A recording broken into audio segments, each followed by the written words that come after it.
we're getting Gemara Mishnah on top of Ham and Olive. So again, mitzvah Arava. Kate said, how do you fulfill the mitzvah of the Arava? Not the Arava that goes with the Lulav, but the separate one. So Makam Elamatam Yerushalayim. There's a place beneath Yerushalayim, Benikra Motza. It was called Motza. Yordin Lasham Umlakti Misham were Murabios Shel Arava. They would collect all the Aravos in the area. Ubain bezokvin osan betzide hamizbeach, and they would take them and they would lean them up against the side of the mizbeach. Viroshehen kefufin al gabe hamizbeach, and the top of the araba, they were so tall that it was leaning, bending over the top of the mizbeach. So taku v'ariyo v'taku, they would blow the shofar, they blow the chatzot, the trumpet, they blow the shofar again, and that was all part of the celebration. Rashi notes out, I think it was here. Maybe not yet. Okay. So and then what else do they do? So every day, what would they do? They would circle the mizbeach once. The omrim, what they would recite, Ana Hashem Hoshiana, Ana Hashem Hatzlichana. Right? Please God save us. Please God make us successful. Rabbi Yehuda Omer, Rabbi Yehuda argues, says no, they don't say that. In fact, they say Ani Vaho Hoshiana. And that's actually what I guess what we say nowadays at the end of our Hoshanos that we do on Sukkot are parallel to what they did circling the Mizbeach with the Arava. And what we say at the end of the Hoshanos is always Anivaho. We don't have Ana Hashem Hoshiana, Ana Hashem Hatzlichana. We say Anivaho Hoshiana. What does Anivaho Hoshiana actually mean? So Rashi here explains that Anivaho are two of God's names. There are 72 names of God, and if you read the Rashi here, there are 3 psukim in Parshas Bishalach which make up of 72 letters. And the way it works is there's some special formula. Take the first letter from here, the middle letter from here, and the last letter from here, and you end up getting all these names of God. And so Ani, Rashi explains, is the first name of God because it's the first letter, the first pasuk, and whatever the shikul is. And Vaho is the 37th name you get doing this process. I think the reason why we're putting 1 and 37 together is because there's 72. So 1 is if you split it into 2 halves, number 1 is the beginning, obviously, and 37 is the first one in the second half of God's name. So I think that's why we're putting those 2 names together. So those are both names of God. And again, so what we're doing is really we're asking God, Hoshiana, to please save us. Okay, so that was the normal day. That was what they did on the normal, I guess, the first 6 days of Sukkot. Ve'oso hayom, Rashi tells us, is the 7th day. What do they do on the 7th day? Like what we do on Hoshana Rabbah. Makifen es hamizbeach sheva pe'amim. They would circle the mizbeach 7 times. Okay. Bish'as petirasan mahein omrim. So I think when they finished all of this, I don't know if this is only on the last day or every day. No, I think... the Bach implies, I think they finished on the 7th day, finished it all encircling. Mahin Omrim, what would they say? Yofi l'cha mizbeach, Yofi l'cha mizbeach. Right? How, there should be beauty onto you, the mizbeach, the altar. And Rabbi Eliezer Omer, he says they should say something different. I think, l'ka'u l'cha mizbeach, to God and to you should be the altar. L'ka'u l'cha mizbeach, to God and to you should be the altar. What this phrase, the Gemara is going to explain, have a question on this phrase later on. Okay, the Mishnah then continues. The same way they circled the Mizbeach on Chol, so too they would do on Shabbos. Except there's one difference. Ella, what was the difference? Osan me'erev. So they couldn't actually pick the Aravos on Shabbos. It was Aser. The same should probably apply to Yontiv as well. But so what would they do? They would pick them the night before. Umanichin osan bigigios shel zahav. They would put them into these gold pitchers or gold bowls filled with water. Why? Kadesh loich Moshe. You don't want them to dry out. So before Shabbos, you'd pick them, put them in these jugs of water, so they won't dry out. Shabbos comes, you'll take them out. You're going to put them onto the mizbeach. Rabbi Yochanan Broka Omer Charios Shel Dekel. So these are palm branches. What would they do? Hayu Mevi'in, they would bring in V'chovtin Osan Bekarka, and they would beat them on the ground. So what we do actually with the Aravos seems like they did with the palm branches. B'tzidei HaMizbeach. So they go to the side of the Mizbeach and they would beat the ground with these palm branches. Ve'oso Hayom Nikra Chavut Charios. And that day, they called, I guess, the beating of the branches. Okay, the Mishnah then concludes miyad. So we'll see, there are two interpretations. Take Rashi to begin with. Rashi says, miyad tinokos shomtim es lu lavehen. So miyad from Rashi means from the hand of. So immediately after this whole thing is finished, after the Hoshana Rabbah, they finished the 7 times. So they would take the lulavim away from the children, the ochlin esrogehen, and they would eat the esrogim of the children as well. So look in Rashi just to see miyad tinokos shomtim es lulavehen hagedolim. So the shomtim es lulav aktani miyadam b'shvi'i, the older ones would steal away the lulavim of the younger ones right after, I guess, they finished the mitzvah on the 7th day. Ve'ochlin esrogen shel tinokos, and they would eat the children's esrogin as well. Ve'ein bedavar lo mishum gezel, and this is not considered theft. Below mishum darchei shalom, and we're not even considered that this is going to ruin the peace. Shekach nagu machmas simcha. Since this was all done in the context of simcha, of celebrating, there's no issue. So Tosfos here in Miyad, he says, according to Rashi, he takes it a step further. He uses this interpretation to justify a practice that obviously took place in the medieval period, and that was apparently in order to make the chassan and kala happy at the wedding, they would joust. They would seem like people would get on horses, and they would seemingly, I don't know if they would actually kill each other, but Tosfos here there says, therefore, if you're going to do that and you rip the other person's clothing, or even kill his, or ruin his horse, you're not going to be chayav, because it is all done as part of simcha. I'm assuming, and I don't know for sure, but there's a halacha that the Ramah quotes with respect to Purim, that on Purim it is mutter from the time Megillah starts until the end of Purim. It's actually mutter to steal other people's things, and the svara he gives is because it's mishum simcha, and therefore nobody's going to be upset. I don't think we follow that nowadays, but I wonder. I haven't seen the source if this Rashi and the interpretation of this Mishnah is the source for that halacha as well. But Tosfos actually offers a different interpretation of what miyad means. Instead of miyad meaning we take it from their hands, he just thinks miyad means immediately. Meaning immediately after completing the mitzvah, you can do whatever you want. That it's more in terms of, I think this deals more with the context, as he says at the end, of something which is huktzah mitzvah. So if something is set aside for a mitzvah, at what point can you then benefit from that object? When the mitzvah is completed. So it seems like what he's saying is that miyad, as soon as the mitzvah is over, you finish shaking the lulav, you've done everything you need to, you can go ahead and eat the esrog. So, because it's not as good of a huktzah, so it's not as good of a huktzah. But la halacha, I'm not sure what we say la halacha. Okay, but thank you. So those are two interpretations of the last line of the Mishnah, miyad. Either miyad meaning we take it from their hands, miyad tinokos, or it's miyad, immediately tinokos, etc. So it depends where you put the comma as well. Why do we burn the leftover oil in the menorah? Why do we do that? Yeah, it should be finished. It don't hook some of the mitzvah anymore. It's a good question. I think halakhically we only do that if some of it is hooked on mitzvah, meaning whenever you put, if you have to take away oil, let's say that has to burn for half an hour. Yeah. So that oil, since you already put away for mitzvah, you can never use that. I think it's almost like we treat it as hekdesh almost. So that's really the oil that you have to burn, I think.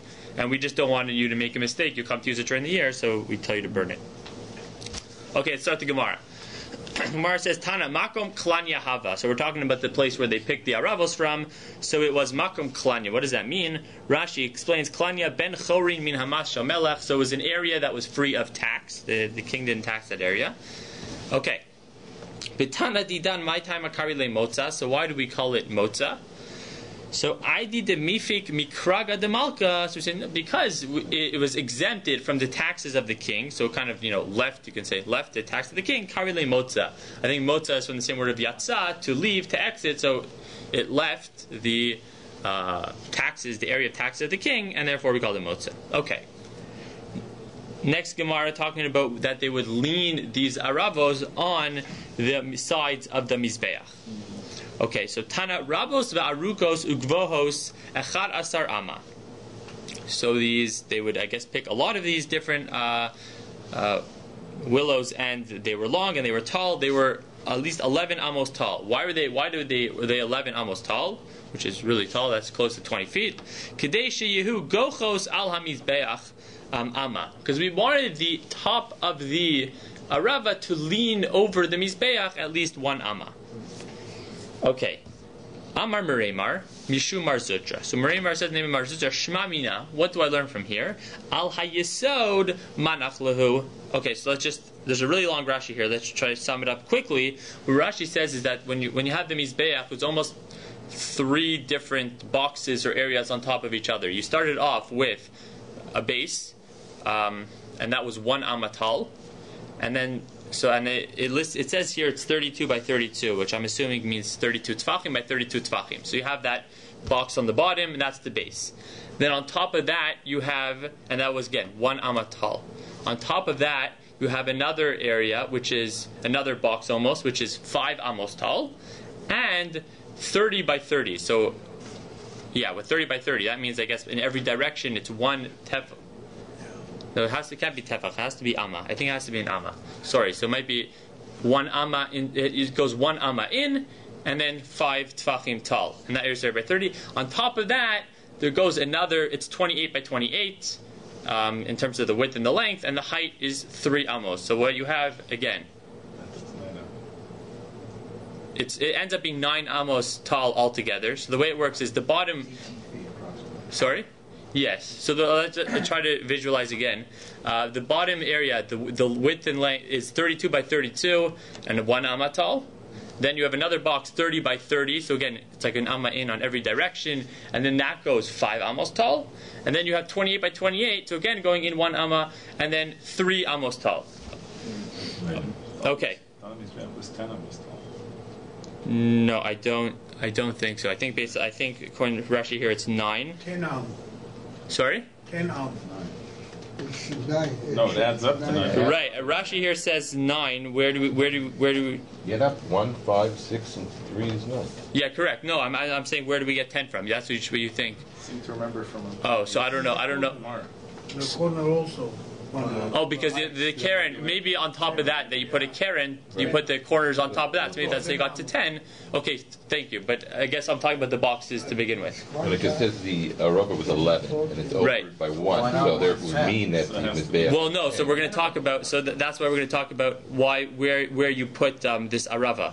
So let's go back. So that's the background. Hopefully now we can understand the Gemara. So Shema Mina al hayesod manach lahu. So actually what this teaches us is that we didn't put the arava directly on the ground. We put it on the base. We put it on the bottom box. Why is that? How do we know that? If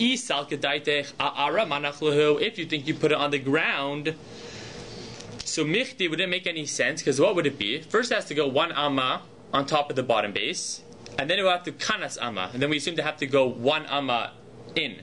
So that would actually be 2 amos, okay? And then it would go, sorry, I lost my place. Ala amma kanas amma, zehu yisod. Then it would have to go ala chamesh, go up 5, and again in 1 amma, the kanas amma. Zehu sovev, that's called the sovev. So now we'd be up to 1, 2, 7, 8. And then ala shalosh, then it goes up another 3, which will get to 11, and zehu makom hakranos, and that is the area where you put the keren, the sides of the mizbeach. So gochos ala mizbeach, and again we said the arava was 11 amos tall, and it leaned over the top of the mizbeach. But the if we put it on the ground again, because then we have to go up 1, side 1, so that's 2 amos. We're assuming that it. 1 second. You're taking a arava that's 11 amos long. Yeah. It's not in steps. No, so we're assuming it's that one piece. So when you're going to lean it against from the base, it's going to be going straight up. It doesn't make sense. Otherwise, it would break. Yeah. Right, correct. So I honestly don't know much about the arava tree. I was assuming that it was flexible. It is flexible. What our scroll is saying is that when it was hanging over, the tops of it would come and hang down on top of the mizbeach. To alleviate that overhang, you move it 1 amma up higher by putting it on the base of the mizbeach. Right, correct. So it won't touch it. Right. But I think we're assuming it's flexible. I can't tell you. I think that's the assumption going in, that it's bendable. So the way it's working is if you put it on the ground, then you wouldn't be able to lean on top of the mizbeach, because again, let's assume it's conforming to the shape of that we have here, which is up, in, up, in, up, in. So we go up in amma, in amma is 2, up 5 in 1 is another 6, which is 8, and up 3 it's 11. That would only make it the top. It wouldn't be leaning, it wouldn't be resting above it.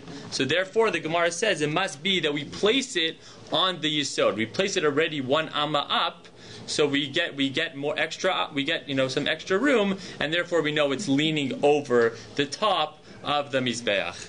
I guess we can bring in an arava tree to try to see what it exactly looks like, but the assumption I think is that it is flexible and conforming to that shape.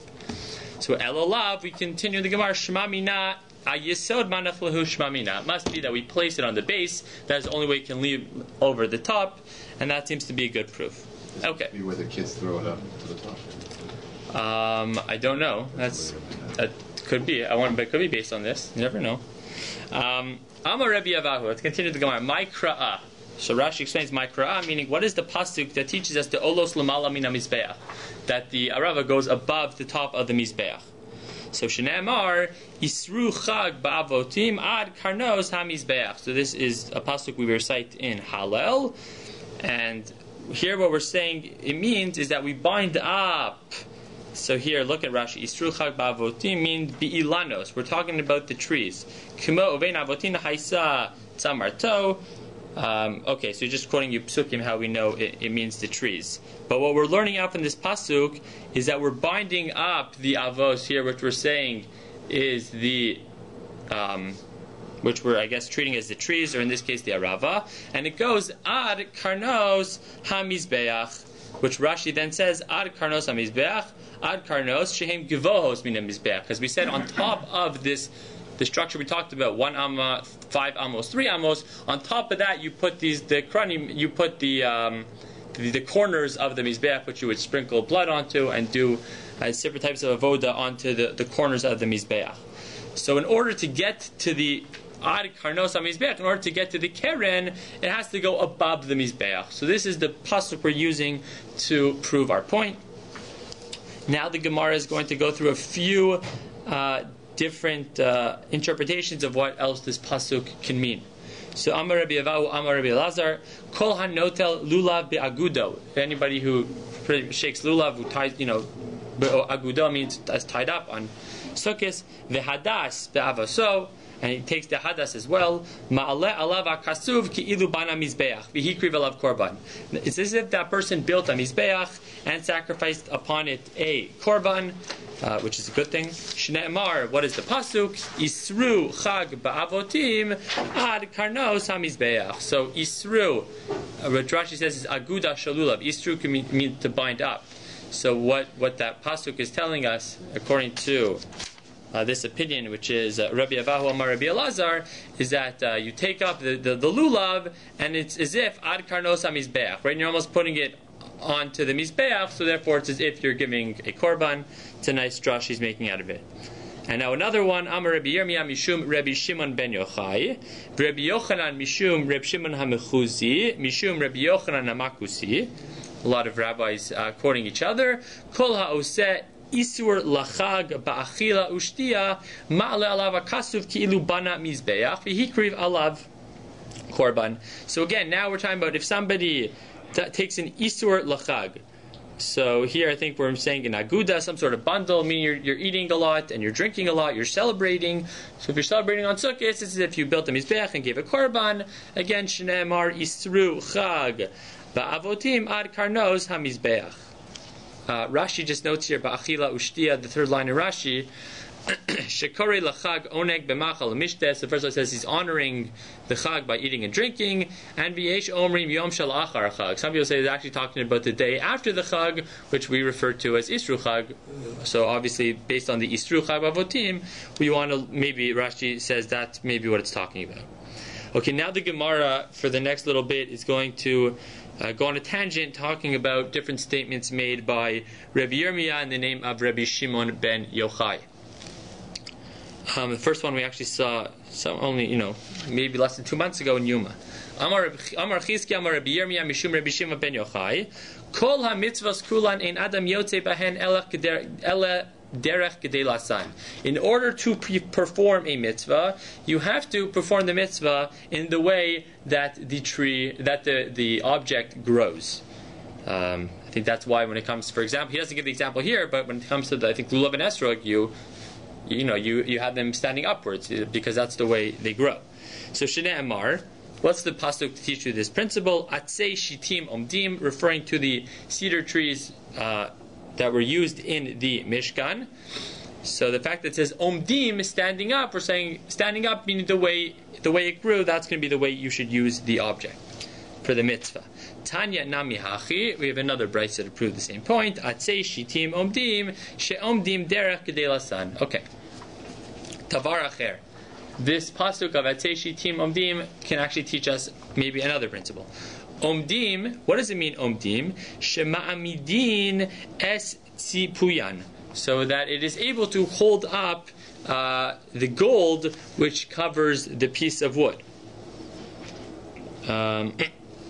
Okay, so that's another interpretation of what omdim. Omdim, again, from the able able to sustain and able to keep the gold that covers it. And davar acher, a third interpretation, what this verse might mean, omdim. Shema tomar avad sivran ubatel sichuyan. Maybe you're going to say that all hope is lost and everything. I guess all the acts of the Mishkan are completely nullified. Rashi here explains avad sivram is mishenignaz ohel moed, when it was buried, when it went batelo olamis. I guess saying when the Mishkan, was buried, before the construction of the Beis Hamikdash. So they put the Mishkan out of use. So when it was buried in the ground, maybe you'd think it's done forever. All this, what it was, even though it was in service for over 300 years, now it's going to be nothing.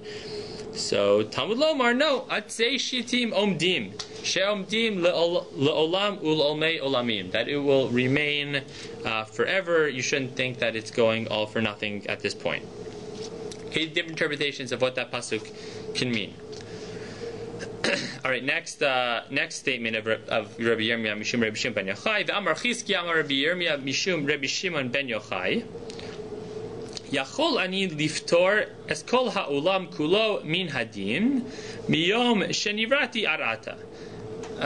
He's saying that in my merit I would be able to almost atone, or everybody's sins could be forgiven from the time I was born until now. So during my whole life, I guess almost in my merit, everyone's sins of my generation can be forgiven.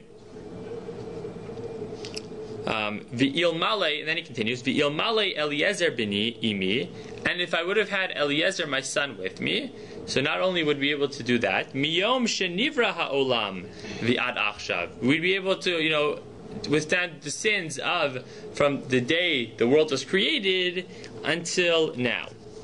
V'il malei Yosam ben Uziyahu, and if we had with us, had a trio, and we brought with us Yosam ben Uziyahu, miyom shenivra ha'olam ad sofo, be able to withstand the sins of the people from the day the world was created for eternity. Okay, bold statements here. Who is Yosam ben Uziyahu? So Rashi explains, tzaddik haya, he was a tzaddik. Ve'anav Yoser mishar Melachim. He was actually one of the Melachim, was one of the kings of the Jewish people, and he was very humble. V'zacha b'kibud aviv, and he merited to honor his father in a very significant way. Ve'alav nemar ben yichaber av. How did he honor his father? His father was Uziyahu, who was also a king. Shekol hayamim shaya aviv mitzora, and Uziyahu was a king at some point in his life. Got tzoras, he got leprosy, and then almost was outside of the Jewish people and didn't serve really anymore as king. Shekol hayamim shaya aviv mitzora v'hu haya shofet im aretz ki dichsiv b'yosam shofet. So his father was a mitzora, so Yosam really took over a lot of the duties. Lo natal alav keter malchus b'chayav. He still treated his father as if he was king. He didn't, even though Yosam was the one dealing with the Jewish people, because his father was sick, he still gave his father all the credit, still called him the king. V'chol dinim sheyadan omran b'shem aviv, and everything that any judgment, any ruling he would give, he would quote in the name of his father. So since he gave his father all this respect, so he's saying that he deserves really tremendous merit for that. Okay, next statement. Be'amar Chizki Amar Rabbi Yirmiyah Mishum Rabbi Shimon ben Yochai Ra'isi b'nei Aliyah Ve'hein Mu'atin.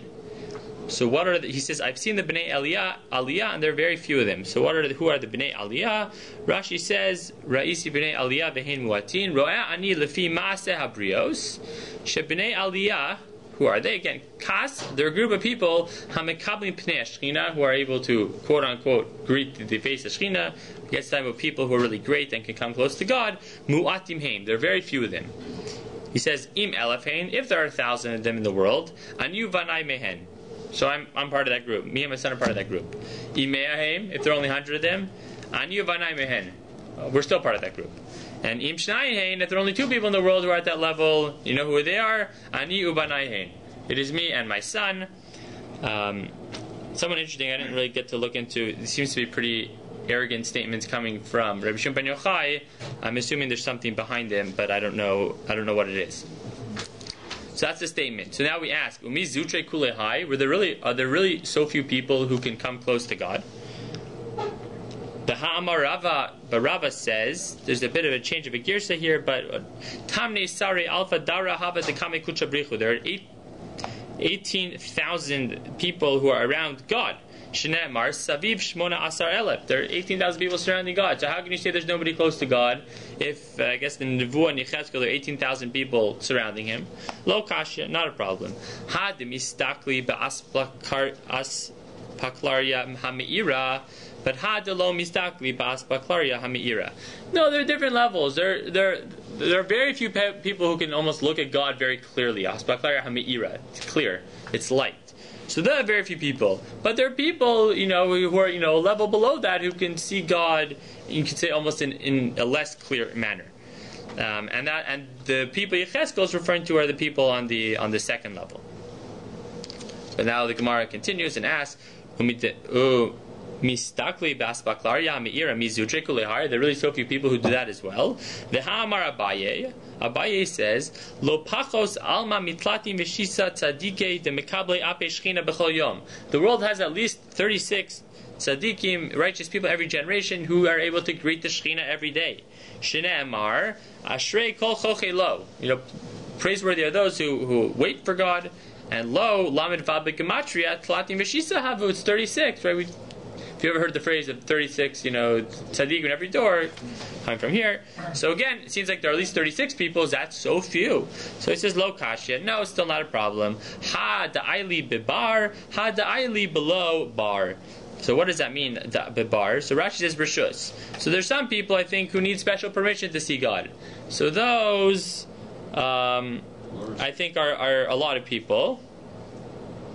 But there are some people, Rashi says, da'ili below bar means below rishus, mu'atin hein. Uvahanu kamar aniu banai mehem. So there's some people, I guess, who need special permission. They have to ask God's permission every time. So you're right, there are 36 of them, they're great people. But me and my son, we're on an even higher level. We don't even need that rishus from God. We can almost go in and see it whenever we want. Yes. Absolutely. Okay, so now the Gemara continues. Bishas betirasan mahin omrim. We said when they finished the process of circling 7 times. So what did they say? And we quoted that weird phrase. So Gemara says, "V'hakam mishtatev shim shamayim v'davar acher." He's almost implying that there's 2 gods, right? He's saying, because what was the phrase that they used? The phrase was, I think l'ka u'lecha mizbeach, right? I think it's like to God and to you. Talking about the mizbeach. So what's he talking about? So you're almost combining Shem Shamayim, the God's name, v'davar acher, and almost you're thinking like another God. Anybody who puts the 2 together, nekar mina olam, he's loses his place in the world. Shenemar bilti lashem levado. You have to only serve God. So hachi kamar. So this is what we meant to say. Think l'ka nachnu modim, to you we thank. God, we thank, and we praise you. L'cha anachnu modim, l'cha anu mikalsim.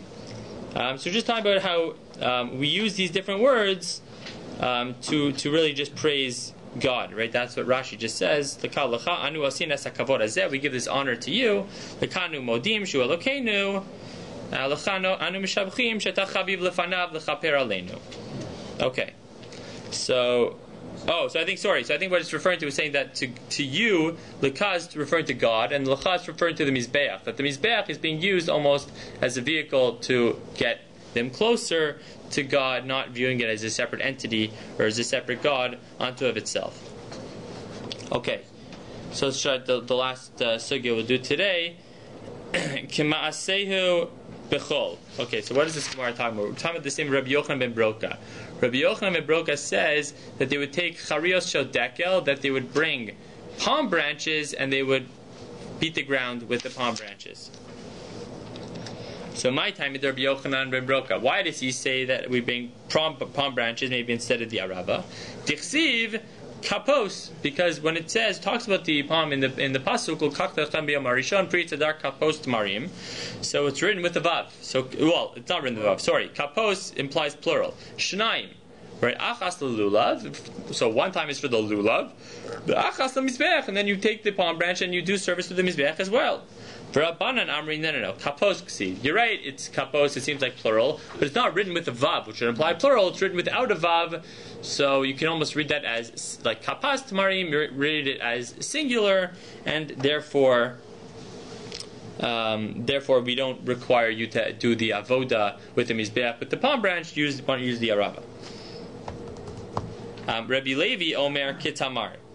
So Rashi just explains to Rabbi Levi, time at Rabbi Yochanan ben Broka, lab mikra nafik. So he's saying Rabbi Yochanan ben Broka doesn't need a pasuk to teach us this idea that you use the palm for the mizbeach. Ela svara.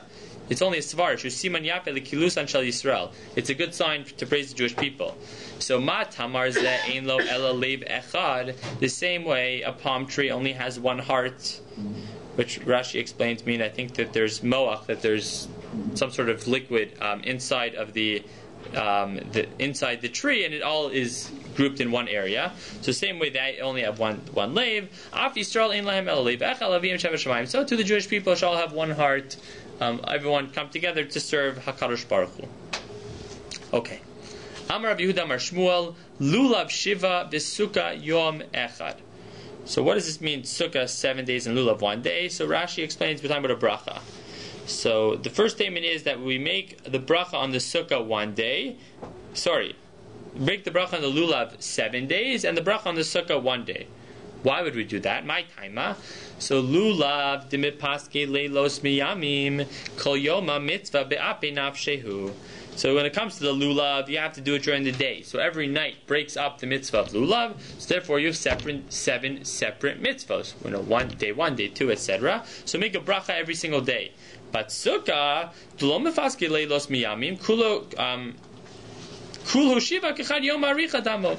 comes to sukkah, you have one mitzvah. Your mitzvah is to live in the sukkah. That mitzvah begins on the 15th of Tishrei and it goes to the 21st. Those 7 days. It's one continuous mitzvah. You don't have to make a new bracha every day. Leishiva sukkah. Only when you eat.